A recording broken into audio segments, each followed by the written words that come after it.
Sejam bem-vindos e bem-vindas ao Conversa de Futuro. E hoje a nossa conversa é sobre ensino superior e sustentabilidade com a professora Annelise Cabral, porque o segundo nome dela eu fico engalhada, então eu nem vou me atrever. Então, professora, me diga quem é você na fila do pão. Márcia, antes de te responder essa pergunta, que não é fácil, né? Eu queria primeiro agradecer a oportunidade de estar aqui, compartilhar um tema tão interessante para qualquer pessoa, né? Independentemente da formação, do estilo de vida. Bom, quem sou eu na fila do pão? Eu sei que você não come pão, né? Não, eu me descobri celíaca esse ano, então, infelizmente, não posso estar nessa fila. Você só pode estar numa fila de um pão sem glúten. Pão sem glúten. Mas tudo bem. Mas vamos lá. Então, assim, a gente tem várias faces, né? Assim, mas eu acho que esse ano eu estou muito focada em descobrir, desconstruir muita coisa como mulher. Então, acho que essa é a minha fase que eu mais me reconheço atualmente. Como eu também sou mãe de adolescente, como a gente estava falando anteriormente, o adolescente ele traz muita novidade, né? Então, a minha filha, Você Sofia... está atualizada direto. Direto. Então, isso faz com que a gente desconstrua mais ainda, né? E flexibilize. Então, eu acho que eu estou me identificando muito nessa abordagem. Além de ser mãe de planta. Muito antes desse termo entrar em voga, né? Assim, durante a pandemia, eu já tinha uma relação muito íntima com planta. Desde que eu me mudei, saí da casa da minha mãe, né? Desde que eu me casei, eu tenho muita planta dentro de casa. Então, as plantas definem muito quem eu sou, seja para cuidar delas, né, dentro de casa, seja para dar aula, porque eu dou aula sobre paisagismo, ou no escritório, né, que eu trabalho com planejamento da paisagem com as plantas. Então, eu acho que esses três momentos, né, e fases, mãe, mulher e interação com a natureza, acho que me define atualmente. Então, a gente agradece demais a sua vinda, porque eu acho que tem tudo a ver com o que a gente quer conversar. Principalmente porque você é uma pessoa que tem adolescente, então precisa pensar no planeta do futuro. Atualmente, a gente está vivendo um monte de relação complexa com o meio ambiente, né? E, atualmente, como você vê essa questão da relação entre sustentabilidade e as necessidades do planeta? Porque a sociedade parece que não está parando para pensar que o planeta ele está reagindo às ações dele, às nossas ações enquanto seres humanos. Como você vê essa relação? É possível a gente pensar nessa relação da necessidade do planeta e a sustentabilidade? Com certeza, né, Márcia? Assim, eu acho que na realidade ela se torna obrigatória, né? Essa pauta, essa relação. Tudo que a gente precisa para sobreviver vem da natureza, né? Só que qual é o grande problema? A gente entende os elementos da natureza como meros recursos. E quando nós categorizamos a natureza como mero recurso, ela acaba sendo entendida apenas como um suporte para servir o nosso estilo de vida. Então, dessa forma, a gente acaba gerando muito impacto, né? Enfim, invertendo a relação e toda a importância da natureza para o todo.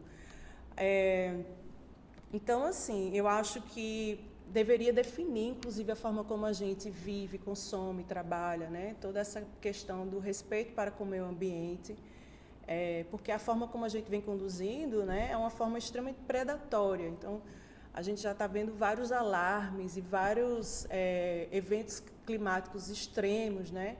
O aumento da temperatura, o aumento da... Minha filha está insuportável. Eu vejo a hora morrer. Exatamente. E isso por conta de várias ações do nosso dia a dia, né? Ações que geram emissão de gás carbônico, a forma como a gente urbaniza as nossas cidades, a gente não, né? Os gestores, enfim, as entidades responsáveis por isso, como a gente se desloca, tudo isso, de alguma forma, assim, impacta imediatamente, né, no meio ambiente e tem um retorno também imediato para a gente. Né? Então, essa questão da temperatura, a qualidade do ar, a qualidade da água, tudo isso é oriundo desse estilo de vida, porque a gente se vê à parte da natureza, né? E muitas vezes acima dessa natureza, e não como parte do todo. Eu acho que o grande lance é a gente entender que a gente faz parte da natureza, né? Tem até o filósofo, eu não lembro se ele é filósofo ou se ele é biólogo, mas ele traz muito o conceito da biocêntrica, a ética biocêntrica, a ética da terra, que é contrário à ética que a gente segue, que é a ética egocêntrica. Então, a gente se vê apartado da natureza. Por isso que a gente trata ela como um recurso, e não como se a gente fosse incluso nessa natureza, né? E uma outra questão é que, embora a gente esteja alarmando atualmente sobre essa situação, esse debate, essa reflexão, ela é um pouco antiga, né? Desde a década de 60, 70, 80, várias entidades ambientalistas já começam a refletir, jogar luz sobre isso, sobre a forma como a gente impacta o meio ambiente.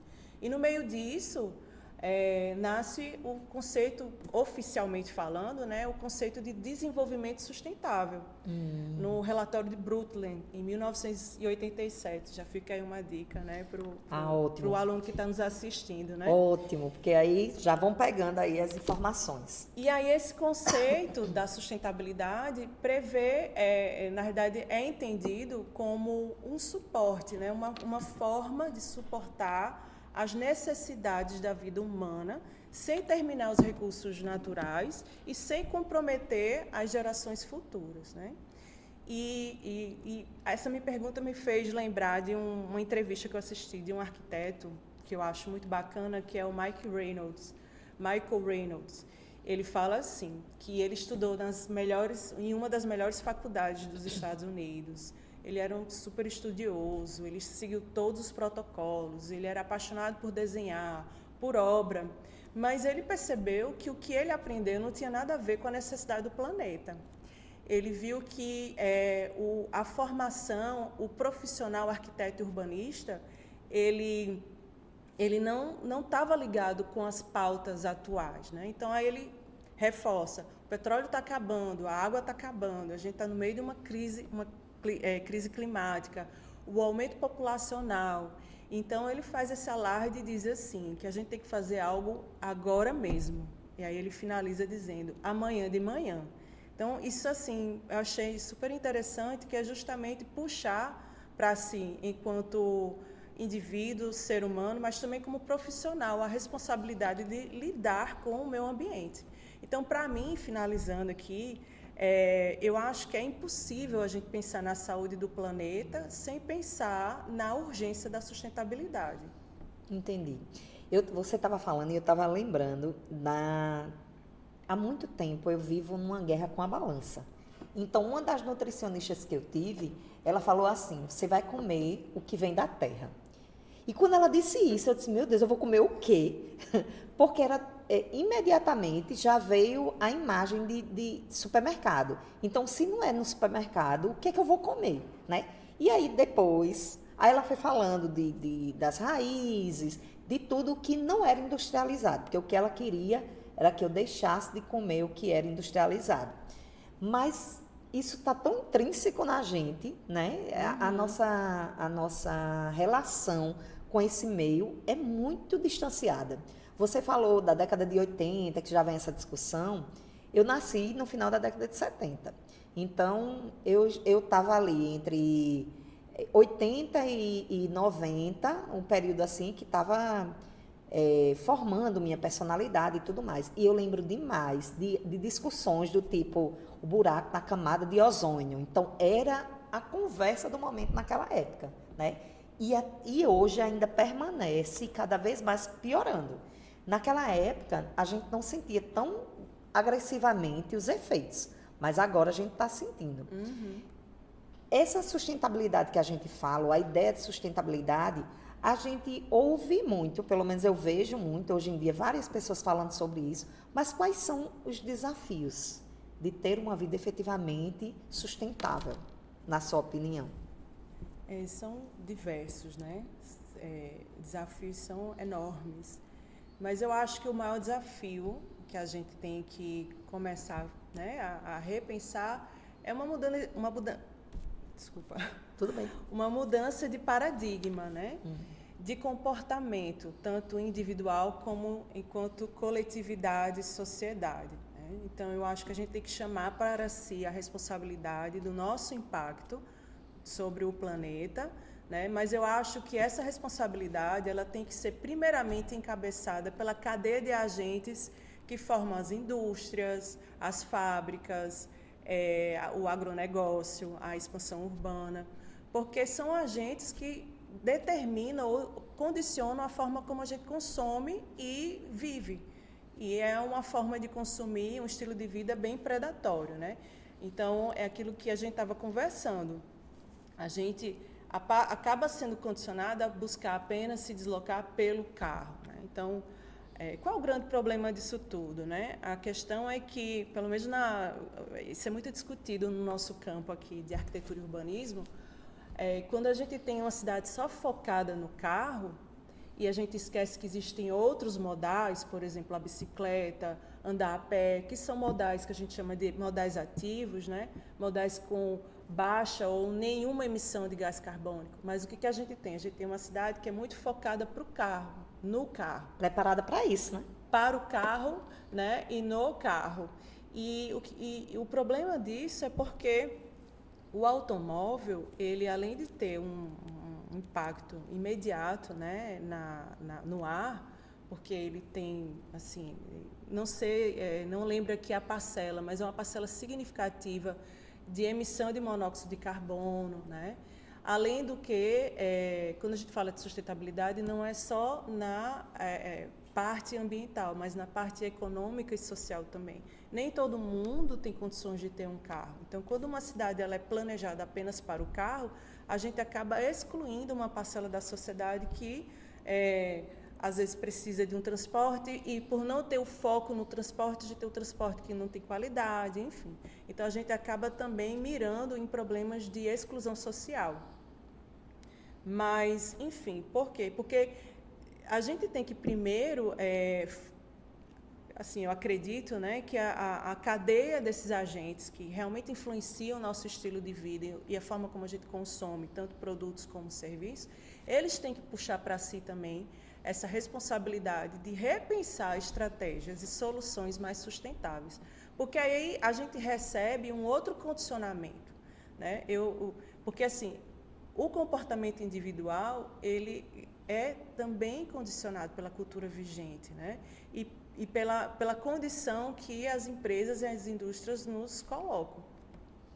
Então, acho que a gente tem que repensar nesse sentido, né? Sobretudo, esses agentes.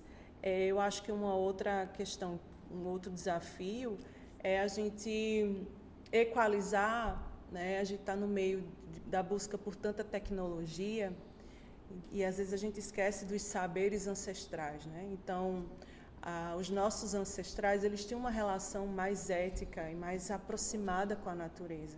Então, acho que esse desafio de não esquecer, né, todos esses saberes que foram construídos ao longo do tempo, né, do amor à terra, e não só o amor, mas uma relação realmente de respeito, eu acho que o grande lance é fazer essa sobreposição, ou então o caminho do meio, né? Unir aquilo que a gente acha que vale a pena da contemporaneidade, da tecnologia, àquilo que também foi positivo nessa construção dos saberes ancestrais. Você falando sobre essa questão das políticas públicas e do individual. Então, a gente tem duas necessidades de mudança de comportamento, individual e coletiva. Uhum. Qual é a mais urgente? Quando a gente pensa numa mudança necessária? Ou isso precisa vir simultaneamente? Eu fiquei pensando, porque você disse assim, eu tenho adolescente em casa. Como sua filha, enquanto adolescente, já lida com isso? E como você vê, por exemplo, os amigos, as amigas, as pessoas que frequentam o mesmo ambiente que você, porque tem pessoas que são adolescentes também, se essas pessoas elas já estão dentro desse comportamento ou nem se percebe. Existe estranhamento, Sofia, né? Existe Sofia. Estranhamento de Sofia com relação a isso quando ela está entre os amigos? Bom, existe. Assim, Sofia, é porque eu não vou dar uma de mãe coruja, né? Mas Sofia é muito especial. Ela tem uma visão muito abrangente, sabe? E eu acho ela muito consciente em relação ao que ela é dentro dos ciclos dela, né? Dentro dos círculos da família, da sociedade. E ela já tem uma maturidade e uma responsabilidade para com a natureza. Talvez seja pela formação familiar dela, Exato. né? Que, enfim, ela vê planta dentro de casa o tempo todo. Eu estudo sobre isso, né? Enfim, fui engatando depois da faculdade, no mestrado, né? Fiz 2 mestrados com foco na qualidade de vida urbana, que trata muito sobre o meio ambiente. Então, professora que fica só falando sobre isso. Então, acho que ela nasce dentro de uma atmosfera que já prepara ela para ela ter uma consciência, né? Por outro lado, eu acho que essa geração mais nova, ela tem muito mais empatia em relação ao contexto do meio ambiente do que as gerações mais antigas. Por que eu penso isso? Porque, naturalmente, eles já começam a lidar com essas pautas desde cedo na escola, né, nos noticiários, na própria mídia digital. Então, eles têm espaços de conversa que, assim, quando eu era criança, o máximo que se discutia era lixo no lixo, né? A campanha do lixo do lixo. Então, a gente, claro, tinha aqueles focos muito pontuais sobre o impacto sobre o meio ambiente, né? Mas não é como hoje, algo que já está complexizado, né? Então, as pessoas já realmente entendem. Não é uma coisa tão distante. Quando eu era criança, era uma coisa muito distante. A gente não via o impacto como algo palpável. Ou então não queria ver, né? Pode também ser essa a situação. Então, acaba sendo mais a necessidade de políticas públicas do que esse comportamento individual. Eu acho assim, né? Eu acho que tudo é sistêmico, interligado. Então, eu acho que a gente tem que fazer um incentivo para os dois lados, o indivíduo e políticas públicas, né? A gente tem que se reconhecer como parte desse meio protagonista e também com a responsabilidade, né, de gerir a nossa vida, nosso estilo de vida, nosso consumo. Mas, por outro lado, o comportamento individual ele é moldado pela cultura vigente, né? Pela educação. Então, eu acho que as políticas públicas elas têm um papel fundamental para enfatizar ou criar novos valores relacionados à conservação do meio ambiente, né? Então, eu acho que os dois são muito importantes, mas eu acho que o grande fio condutor é jogar uma luz mais forte para as políticas públicas, porque eu acho que elas têm esse potencial modelador do comportamento da sociedade, né? E aí o que eu acho que é interessante é que, assim, essas políticas públicas elas devem ser mais exploradas, elas devem aparecer mais nas escolas, né? Para que cada vez mais o indivíduo se sinta motivado e pertencente ao processo de cuidado e recuperação do meio ambiente.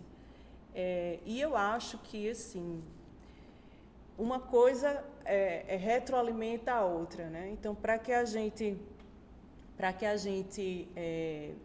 tenha esse equilíbrio, né, do comportamento individual e também das entidades da gestão, né, da sociedade, a gente precisa formar uma população mais consciente, mais informada de verdade, informação de verdade, né?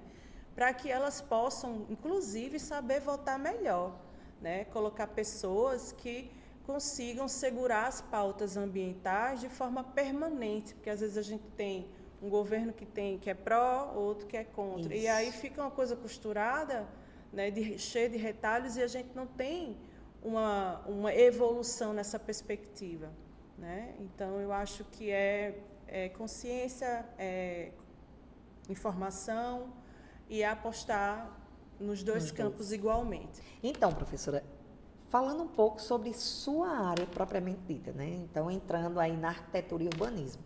A gente sabe que essas duas áreas são extremamente importantes para essa discussão. Pensando nesses campos de atuação, como eles podem contribuir para a melhoria dessas questões ambientais nas cidades? Você, no início da conversa, deu alguns apontamentos com relação a isso. Hoje a gente sabe que o curso de arquitetura e urbanismo é um curso muito procurado, né? Aqui no Uniesp é um curso muito bacana, muito bonito, muita gente procura.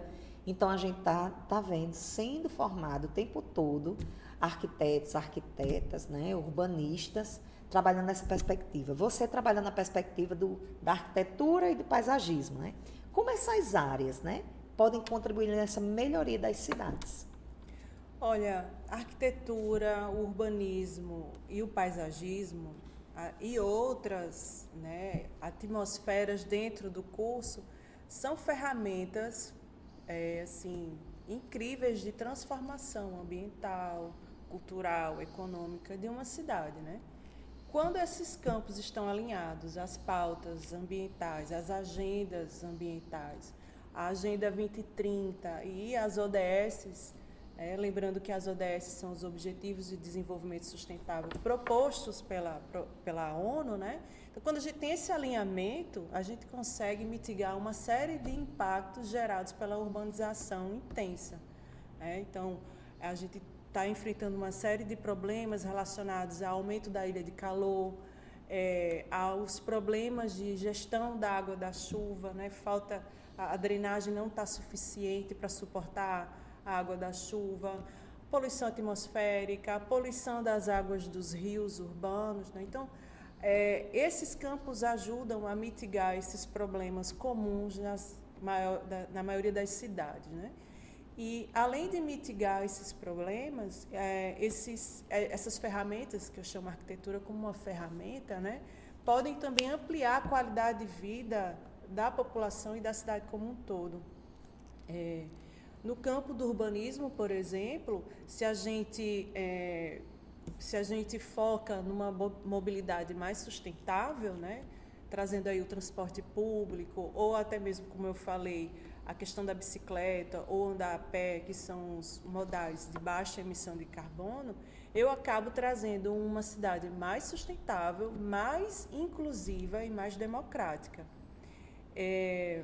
Bom, então são várias as possibilidades, né, as potencialidades que esses campos podem oferecer no campo da sustentabilidade. Por exemplo, quando a gente tem uma arquitetura sustentável, a gente tende a ter um menor número de resíduos da construção civil. Lembrando que a construção civil também tem uma parcela significativa na produção, na emissão de monóxido de carbono, né? Então, assim, existem várias possibilidades de conexão com a manutenção da natureza a partir da arquitetura, do paisagismo e do urbanismo. Hoje eu ouço muito falar sobre essa questão de espaços verdes. Com relação às cidades, é uma alternativa de melhoria? Existem práticas que você pode dar exemplos sobre isso? Deixa eu perguntar.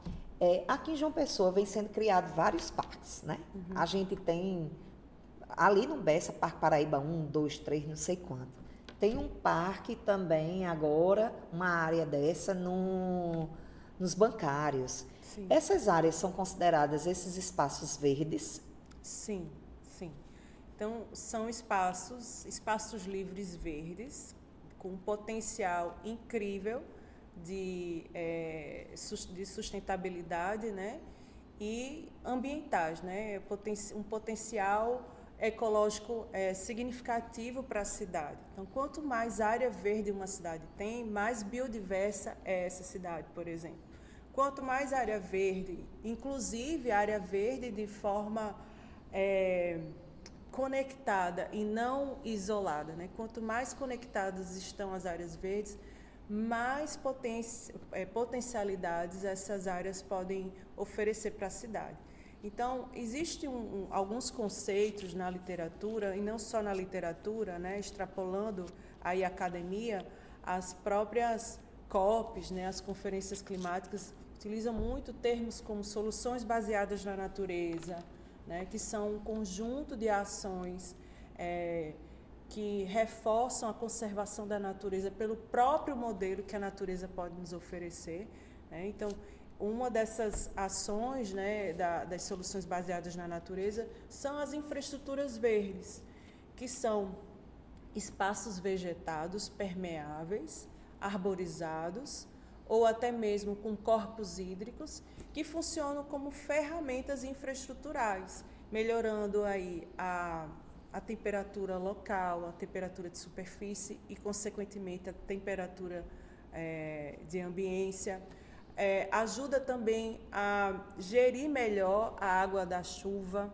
Então, quanto mais áreas verdes, mais a água da chuva consegue drenar pelo solo. A gente tem também a questão da melhoria da qualidade do ar. Então, esses espaços verdes, quando arborizados, nós temos aí o potencial de absorção dos particulados do ar, né, das partículas tóxicas do ar. Então, assim, uma série de benefícios. E aí são os conceitos muito utilizados pelas entidades ambientalistas, pelas agendas ambientais, soluções baseadas na natureza, infraestrutura verde. E existem vários tipos de infraestrutura verde. Jardim de chuva, teto jardim, os jardins filtrantes. Teve uma vez que eu fui... Eu nunca vi um teto jardim. O teto jardim, ele é até um pouco mais comum, não é tão comum na nossa cidade, mas é quando a gente tem o teto dimensionado para receber um jardim, né? É um espaço vegetado e isso acaba trazendo uma série de benefícios, tanto para o edifício que recebe o teto jardim, porque, por exemplo, debaixo desse teto, a gente já tem uma diminuição de temperatura ambiental. E se a gente tem uma série de tetos jardins num bairro, a gente acaba também melhorando o microclima daquele bairro. Gente, isso é fantástico, não fazia ideia. É fantástico. Tem um último exemplo que eu queria citar, é o jardim filtrante, que até o ano passado eu só tinha visto na literatura. Aí um dia eu fui passear em Recife, fui num parque chamado Caiara, e esse parque ele tem um monte de jardim filtrante, né? Várias composições de jardins filtrantes que são espécies aquáticas nativas, belíssimas, coloridas, que estão ali para filtrar a água, né, do afluente do rio Capibaribe. Então, a água passa por esses jardins e ela fica limpa e depois ela deságua novamente para o rio Capibaribe. Então, para mim, é uma das soluções mais incríveis que a gente pode aprender com a própria natureza. Eu tenho uma vivência, que você falando isso agora eu me lembrei, de quando eu era criança. Eu sou de Rio Tinto. Rio Tinto, a cidade foi construída em cima do mangue. Então, é uma área que tem muito rio, que tem muito mangue, e era um engenho, né? Que era o engenho da preguiça. Tinha muito verde e muita preguiça, que tem preguiça até hoje, muito, né? Na praça, em todo lugar tem preguiça.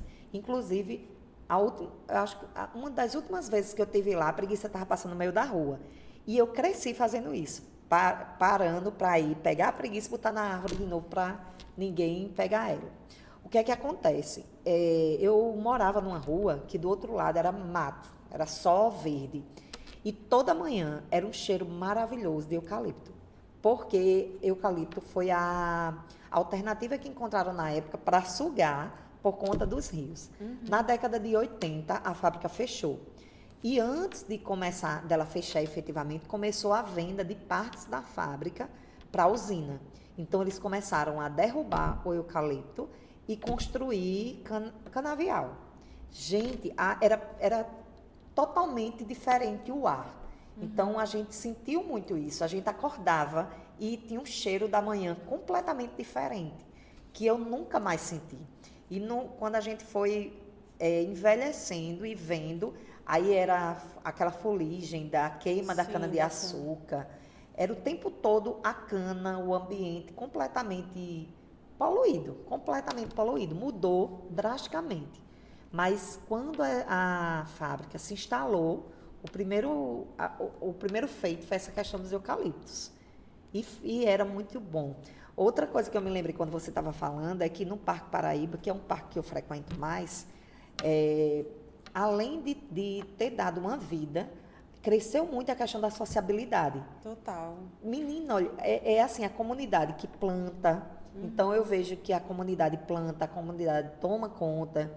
Tem tipo uma associação, um grupo de pessoas que são responsáveis por aquela área. Claro que tem o poder público com questões maiores, mas aquele verde ali é muito cuidado pela população, que começou a se sentir parte daquilo ali. É um sentimento de pertencimento, né? Quando a gente tem esse sentimento, a gente passa a cuidar e se sentir parte daquilo, né? E eu acho que a natureza, né? Enfim, ela tem esse papel de resgatar o nosso pertencimento no local.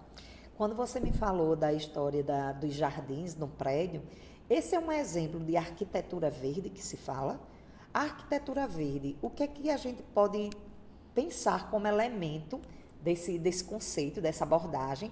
E essa abordagem, ela é explorada nos projetos arquitetônicos ou pode ser para cidades grandes? Existem vários conceitos que são neologismos, né? Assim, que buscam objetivos bem semelhantes. Então, arquitetura verde, urbanismo ecológico, urbanismo regenerativo, design biofílico. Então, são termos dentro do campo da arquitetura e urbanismo, e não só da arquitetura e do urbanismo, do design também, que tratam sobre a busca da reconciliação com a natureza, né? Então, a arquitetura verde nada mais é do que soluções sustentáveis no campo da construção civil.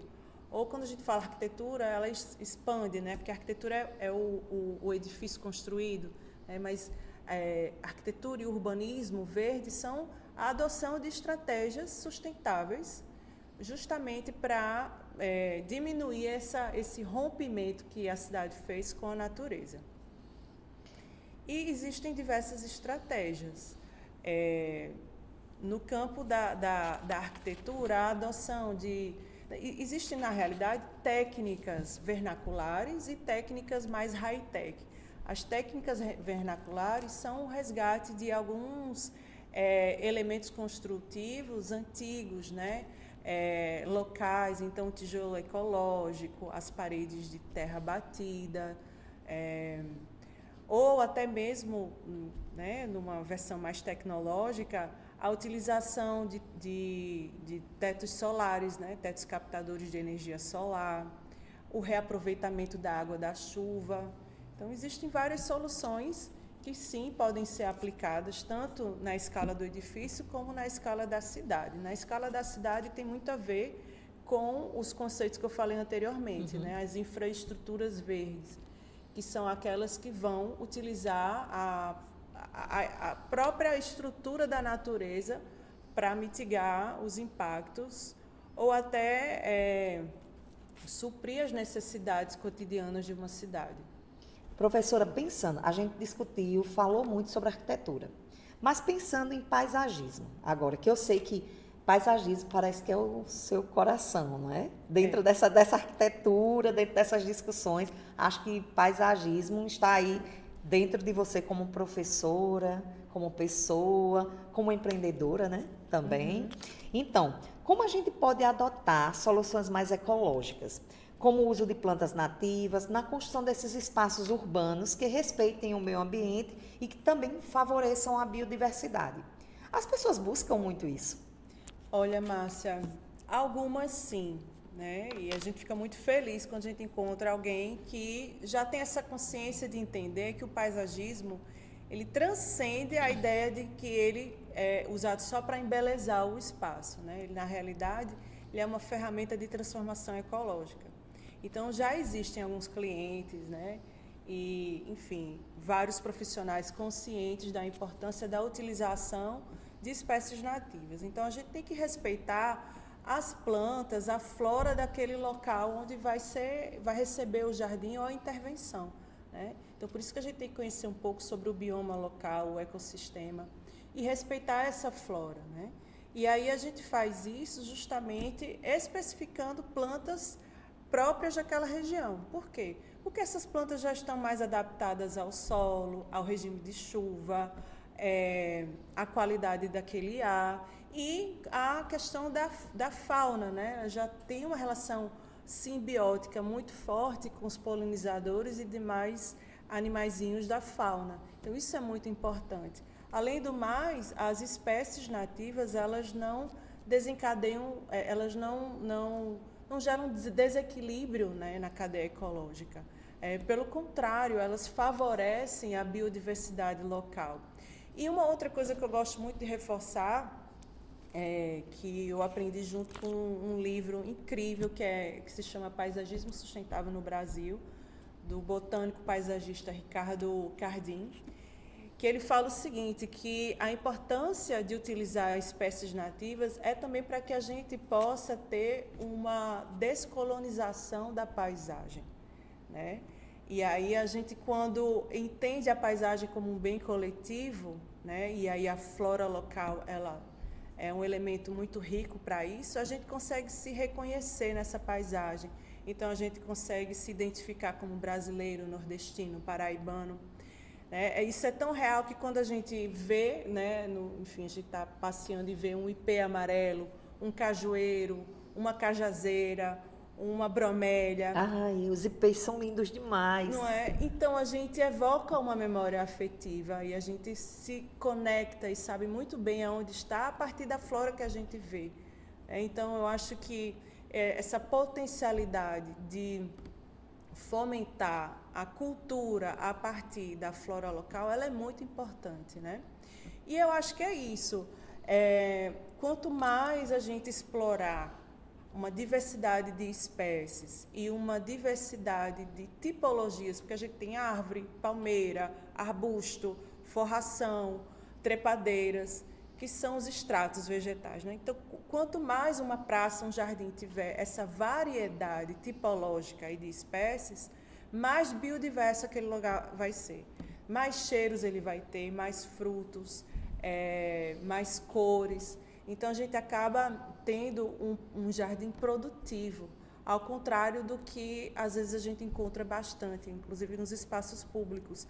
Um jardim estéril, um jardim que só tem grama e palmeira. E aí a gente não tem muita atração de polinizadores, a gente não tem muitas flores no espaço. Então, eu acho que a importância de utilizar espécies nativas é mais uma importância realmente ecológica e cultural. Dentro de arquitetura, o curso ensino superior, essa discussão de paisagismo, ela entra como ênfase curricular, como disciplina curricular, ou ela entra também como um tema transversal? Não, ela tem um tronco bem definido, né, dentro da matriz. Aqui no curso de arquitetura do Uniesp, a gente começa a abordar isso no 5º e no 6º período, e aí, a partir daí, ela começa a se diluir em outras disciplinas de arquitetura e de cidades, além dos projetos de pesquisa, né? Eu, por exemplo, tenho um projeto de pesquisa, de extensão. Não, pode dizer. Que a gente está arborizando, fazendo um projeto de arborização do estacionamento da Uniesp. Ai, é essencial, viu? E aí eu tenho muitos alunos do primeiro período, né? Já antecipando um pouco essa temática, que é tão importante, né? Quando a gente pensa no ensino superior, você acredita que esses temas, essas discussões, projetos como esse, formam pessoas mais conscientes com relação ao meio ambiente? Com certeza. Eu acho que quando a gente tem projetos que tratam, né, essas temáticas, sobretudo fazendo essa transição entre teoria e prática, eu acho que o aluno ele começa a visualizar que é possível gerar soluções, né, a partir de uma teoria, e é possível realmente mitigar ou transformar uma realidade. Então, eu acho que é fundamental, inclusive, que em qualquer graduação adote o tema da sustentabilidade de uma forma prática. Que aí sim eu acho que o aluno ele percebe que aquilo ali não é distante, aquilo ali é palpável, possível, e pode melhorar, melhorá-lo, inclusive, como indivíduo e profissional, né? Então, professora, a área de arquitetura é uma área muito confortável para você. A sua área, eu acho que já casa, dialoga muito com as discussões de sustentabilidade, meio ambiente, e você falou até de projeto que já desenvolve dentro dessa área aqui na instituição. Pensando em outros currículos, outros cursos, a gente sabe que é um tema transversal, mas, na sua opinião, como poderia ser implantado esse tema transversal? É uma opinião. Sim, e eu acredito que ele deva ser realmente transversal e participar das matrizes de todos os cursos, né? Porque, afinal de contas, qualquer profissional, qual é o objetivo dele? É melhorar a qualidade de vida de um indivíduo ou de uma parcela da sociedade. E a qualidade de vida, ela está intimamente ligada ao meio ambiente. Então, a gente tratar a sustentabilidade é um tema central para qualquer curso, né? Então, eu acho, sim, que diluir na matriz, não de forma periférica, né? Trabalhar com projetos integradores, inclusive fazendo essa multidisciplinaridade. Fiquei pensando nisso, por exemplo, juntar arquitetura com outros cursos. E é super possível, a gente até fez uma dinâmica, né, no planejamento dos professores, é super possível. Eu vou dar um exemplo. As ODS que eu falei, né? As ODS são 17 ODS que a ONU estabelece. E que estão aí já dentro das pautas ambientais municipais.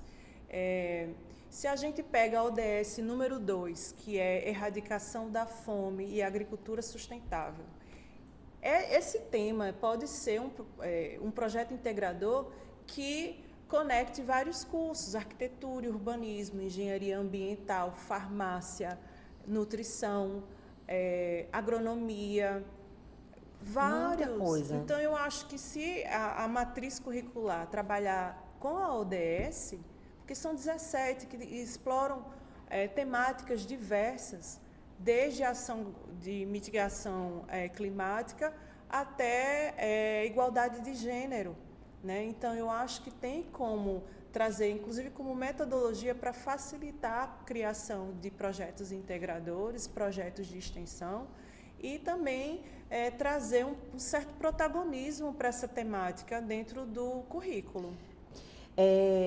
Eu achei fantástica essa ideia de unir, né, os cursos, os currículos dentro de um bem maior.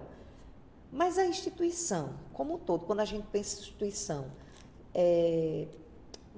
como você acredita que ela enfrenta desafios com relação a isso? Colocar em prática ações desse tipo e práticas diárias de sustentabilidade, de cuidado com o meio ambiente, de educação ambiental.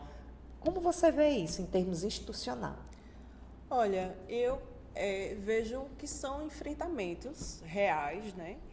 Em termos de infraestrutura, por exemplo, eu acho que uma grande dificuldade que a universidade, as faculdades encontram é ter parceria, por exemplo, com uma empresa ou com uma cooperativa que possa dar suporte às frentes de sustentabilidade que um equipamento como esse precisa. Então, por exemplo, uma empresa que fizesse a troca das lâmpadas convencionais por lâmpadas de LED, a ampliação da arborização, a inclusão de horta comunitária, o reaproveitamento da água da chuva, a gestão de lixo eletrônico. Então, se tivesse uma cooperativa que tivesse essa parceria com as faculdades, eu acho que seria mais fácil de implementar essas frentes sustentáveis. Acho que um outro desafio, são vários, né? Um segundo desafio seria buscar por consultorias especializadas em certificação, por exemplo, LEED, ISO, NBRs, para que haja uma capacitação em todas as ambiências de uma faculdade, incluindo os funcionários, né? Todos os funcionários, professores, gestão, para que tenha uma adoção da prática sustentável no cerne da faculdade.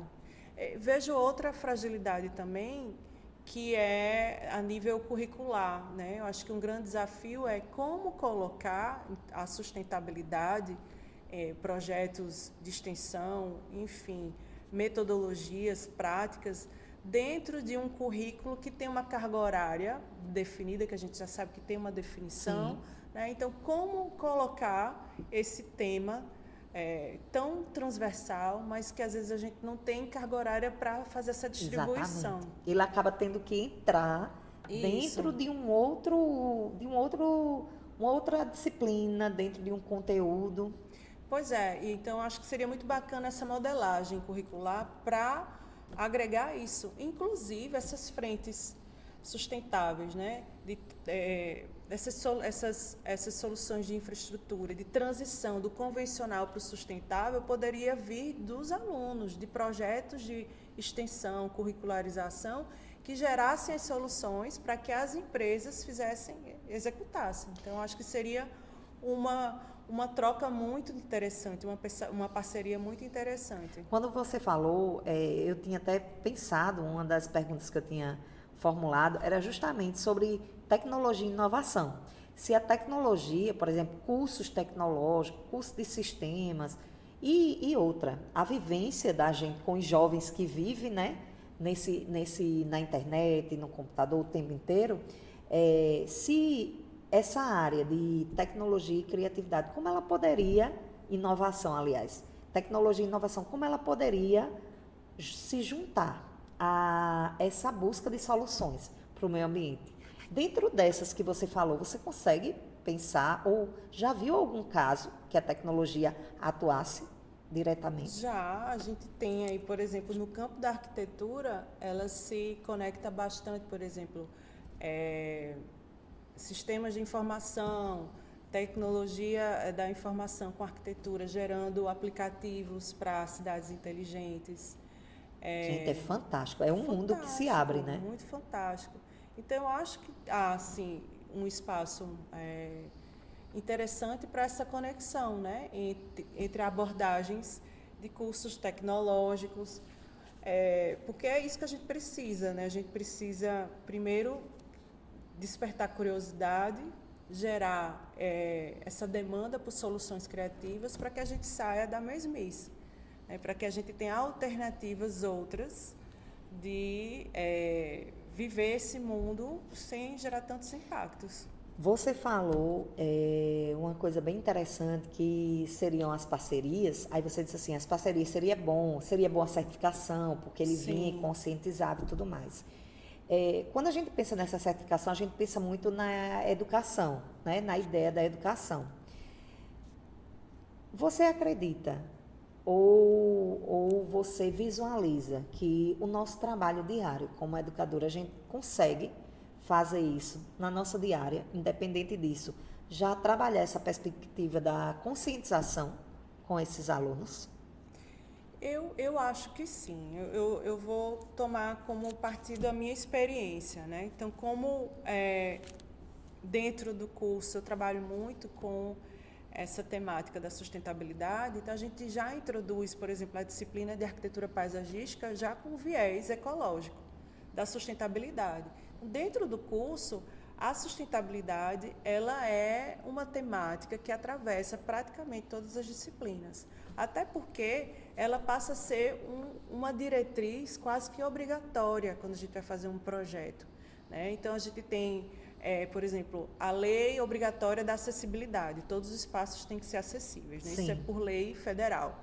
Mas a sustentabilidade ela está entrando como uma obrigatoriedade também nas soluções projetuais. Então, dentro do campo da minha atuação docente, isso já é naturalizado no ensino, sabe? Mas eu sou muito esperançosa. Eu acho que esse tema ele é transversal, ele é possível de ser colocado em qualquer curso. Para os estudantes, a gente tem um público que é muito estudante, né? Então, a gente tem um público maior de estudante que acompanha, até porque a ideia desse talk show, mesa-cast, podcast, já mudou de nome mais que tudo, é que a gente trouxesse pessoas para discutir temas que fossem fortalecendo a questão de conteúdos interessantes, que ajudassem na formação intelectual e pessoal desses alunos. Qual o seu conselho para esses alunos em termos de um mundo mais sustentável e consciente? Qual o conselho que você dá a esses estudantes? Olha, eu acho que é procurar se sentir pertencente. Acho que o primeiro passo é esse. Cada um vai escolher um caminho, mas eu acho que a gente tem que resgatar esse sentimento de pertencimento para com o meio ambiente. Então, acho que quando a gente resgata esse sentimento, a gente desperta a curiosidade para entender como é que a natureza funciona, né? A gente começa a entender quem eu sou dentro né, desse corpo, desse organismo que é o planeta Terra, minhas ações, o quão impactantes elas são, né? Eu acho que também estar mais presente em termos sensoriais na natureza. Cada um vai seguir um caminho, né? Mas para mim é muito importante essa experiência sensorial do lugar, né? Porque aí a gente entende a dimensão da natureza no corpo e aí a gente gera memória. Então acho que gerando memória a gente gera pertencimento, a gente gera responsabilidade. E aí a gente se encontra no meio disso e começa a perceber, né, a nossa importância dentro da natureza e a nossa responsabilidade.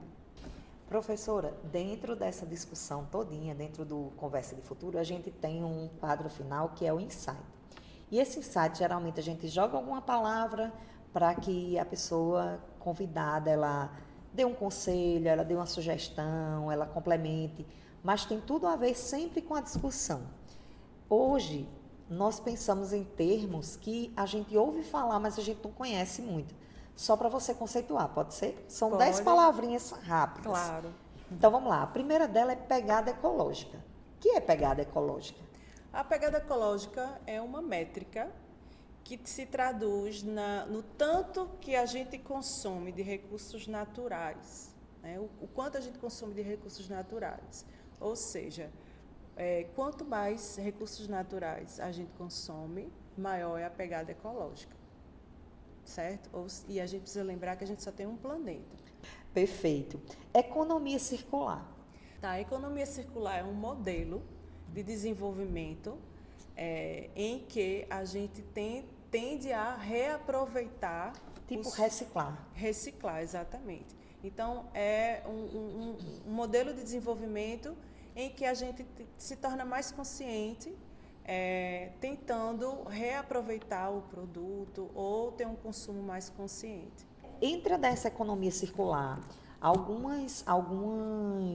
eu já vi alguns cursos sendo fornecidos do tipo o suco do abacaxi, aí faz o suco do abacaxi e a casca do abacaxi faz outro suco, outra coisa. Isso também é uma estratégia, sim, de economia circular. Perfeito. Outra palavra que é muito comum, mas talvez quem esteja nos assistindo não conheça ou não tenha uma definição propriamente dita, que é biodiversidade. É a diversidade de vida de um lugar, seja da flora ou da fauna, de um bioma, de um ecossistema, né? Então, quanto mais variabilidade de espécies uma região tem, mais biodiversa ela é. Perfeito. Descarbonização. Certo. A descarbonização é a redução da emissão de gases poluentes, como o gás carbônico ou outros gases do efeito estufa. Desmatamento zero. Desmatamento zero é um movimento desencadeado pelo Greenpeace e outras entidades ambientais que tem como objetivo reduzir ou anular o desmatamento das florestas. Esse é o meu termo, consumo consciente. Consumo consciente é aquele que faz assim, aquela perguntinha, será que a gente realmente precisa comprar isso? Então a gente tem que ter essa consciência, né, de realmente perceber se aquilo ali é necessário. O consumo consciente também pede que a gente entenda a procedência desse produto, se esse produto ele gerou um impacto significativo no meio ambiente. E existem os 3 R's bem famosos, né, que é reduza, reusa e recicle. Menina, depois eu quero isso anotado, vou anotar direitinho. Não sabia. Resiliência climática. Já ouviu falar? Já, demais.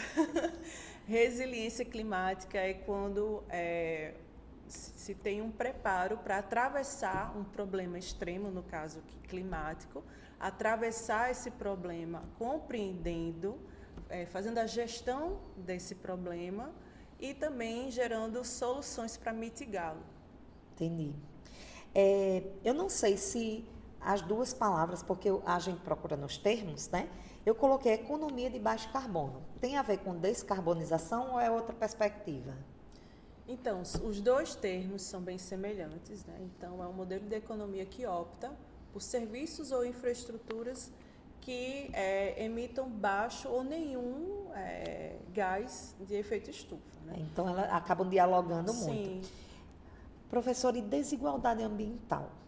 Desigualdade ambiental é um conceito relacionado a desigual acesso às amenidades, entendendo a amenidade como um ambiente de qualidade, ou a exposição desigual a riscos ambientais. Então, a gente vive numa sociedade, né, brasileira em que muitas pessoas de menor poder aquisitivo acabam vivendo em áreas de risco, né, perto de áreas de inundação, áreas de deslizamento. Por outro lado, a gente tem aí incentivos de uma urbanização mais densa, né, a criação de parques, sempre nas mesmas áreas, né, em áreas de maior poder aquisitivo, justamente para valorizar aquele solo e deixar acessível apenas para uma camada social. Então, a desigualdade ambiental tem a ver com esses acesso desigual às amenidades e a exposição desigual às áreas de risco. Eu já vi alguns casos que eu fiquei refletindo sobre isso com áreas ribeirinhas. Sim. Quando a população não quer sair, porque ela tem uma relação, como você tão bem falou, de ancestralidade, uma relação íntima com o rio, né, com a natureza e tudo mais. E, na maioria das vezes, as políticas públicas querem construir concreto para essas pessoas irem, e elas não vão. Elas não vão. Elas não vão. Então, tem muito a ver com essa questão do foco. Foca num ambiente que vai trazer mais uma visibilidade e quem efetivamente precisa sofre ainda mais. E, para encerrar os termos, cidadania ecológica. Já ouviu falar? Então, cidadania ecológica é um modo de ser e de agir mais engajado para com o meio ambiente, né, se tornando responsável, fiscal, inclusive, participando de eventos, se comprometendo a saber mais sobre a sua relação com o meio ambiente. Então, é uma forma de se engajar mais e de se tornar responsável e cuidador da natureza. Tomara que todo mundo que esteja ouvindo se torne cada vez mais, né? Importante. Com certeza.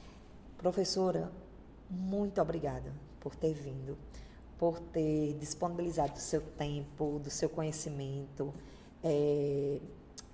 Depois as meninas vão pegar com você contato, tudo que você quiser disponibilizar de informações, onde lhe encontrar, mais informações sobre paisagismo, sobre as questões que você trouxe. E a gente gostaria de dar uma lembrancinha a você por ter vindo ao Conversa do Futuro. Muito obrigada. Tá? Que você tome seu chazinho, seu cafezinho, não sei o que você gosta mais, mas saiba que esse ambiente também é seu. Foi ótimo lhe acolher e lhe receber. Eu que agradeço pela oportunidade, né? Foi a primeira vez que eu tive essa experiência com o podcast. Que bom que foi com você, que me deixou muito à vontade.